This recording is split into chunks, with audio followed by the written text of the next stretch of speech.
Watching this video on building resilience to climate change. My name is Tom Chase, and I'm a senior project manager with New Ecology.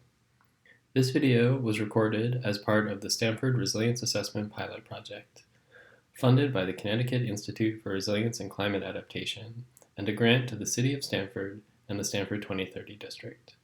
Big thanks to our partners, the City of Stanford and the Stanford 2030 District, for helping to make this project possible. The third topic we're covering is assessing resilience in existing buildings. New Ecology is a community-based sustainable development organization with a mission to bring the benefits of sustainable development to underserved populations. More and more, we've realized that sustainable development means mitigating climate change, but also adapting to the impacts that climate change will bring. Our approach to assessing existing buildings begins by looking at the hazards that impact a building and understanding which are the highest priorities, as we covered in the first and second videos.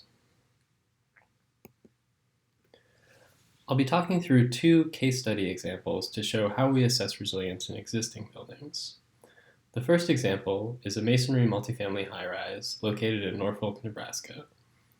This building is located at a fork in the Elkhorn River, and it's in the FEMA 1% annual flood zone, otherwise known as the 100-year flood zone. The building is located behind an unaccredited levee, which means that most of the year the levee holds back the river, but it's not accredited, which means that no engineer has verified that the levee is up to the task of holding back floodwaters. The building was built in 1972. It's 9 floors, and it's 92 one-bedroom affordable units with senior occupancy. The star in this image shows the location of the building relative to the branch of the Elkhorn River. Some of the major hazards impacting this site are stormwater flooding and sewer backup, tornadoes and high winds, extreme heat and cold, and extended electric, gas, and water outages. We looked through some scenarios of what would happen to understand how the building would perform given current conditions and how we'd anticipate that it should perform should some of these major hazards impact it. In the flood scenario, we looked at the unaccredited levee and the chance that it would be breached or overtopped. We looked at the history of flooding to understand the scenario, and we understood that the building should continue to be occupied as a population that's very difficult to evacuate. So the goal is to protect the building from flood while also rapidly removing any water that does get in and understanding what it would take to repair the building in the event of a flood.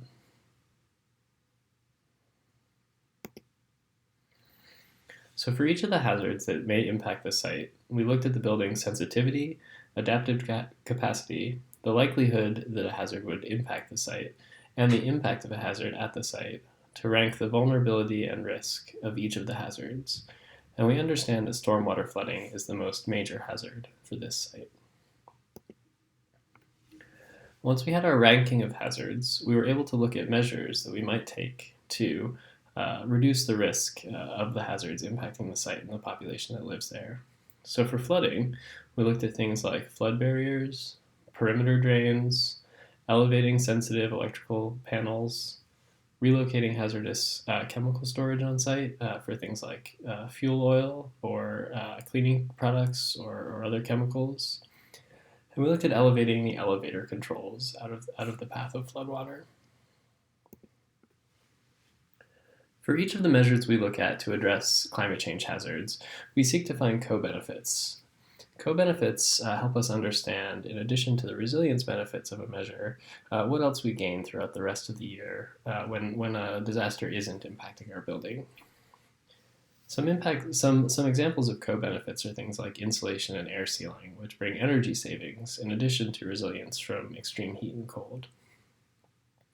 A measure without any co-benefits is something like a backup generator. This has resilience benefits in terms of providing power during an outage, usually for life safety, but potentially for other services if the generator is sized large enough. But it's really just an added maintenance expense. It doesn't bring any other benefits that we can understand to save a property or its population money. One of the most interesting measures with co-benefits is solar PV panels with backup battery storage. Depending on where a building is located and what the financial incentives are in place, a solar system with battery backup can provide ongoing utility cost savings in addition to some resilience benefit in terms of stored energy. The second case study example I want to talk through is from the Stanford Resilience Assessment Pilot Project. This is the Government Center building, which is a commercial office building that was converted to city government use. It's located in Stanford. It's very close to the Rippewam River. Built in 1986, it's 10 floors and 250,000 square feet, and it also houses the City Emergency Operations Center. Some of the hazards that may impact this site are things like coastal flooding, stormwater flooding and sewer backup, given its proximity to the coast and the river, extreme heat as temperatures rise, and extended electric outage should the regional utility grid be impacted by an extreme event.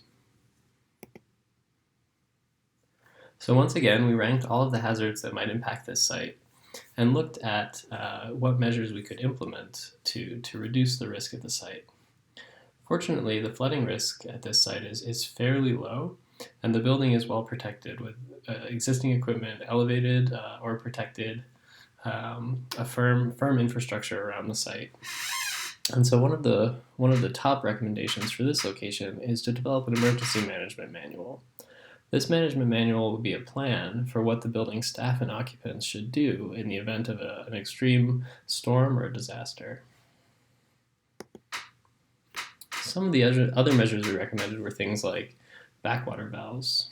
Backwater valves allow stormwater and sewage to leave a building, but don't allow it to back up into the building in case there's a flood.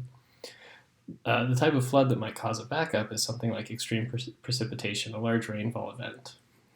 These are a fairly low-cost measure, which we think would reduce the risk to the building. We also looked at the possibility of adding a solar and storage system to the site. The building has a large roof, which is fairly recent and in good shape, and could take a pretty large solar PV system, which would provide routine benefits in terms of energy savings throughout the year, as well as potentially resilience benefits if coupled with a battery storage system. So thanks for watching. Once again, my name is Tom Chase. I'm a senior project manager with New Ecology. And a big thanks to the funder of this work, the Connecticut Institute for Resilience and Climate Adaptation, and our partners, the City of Stamford and the Stamford 2030 District. Please feel free to reach out with any questions or comments to chase@newecology.org.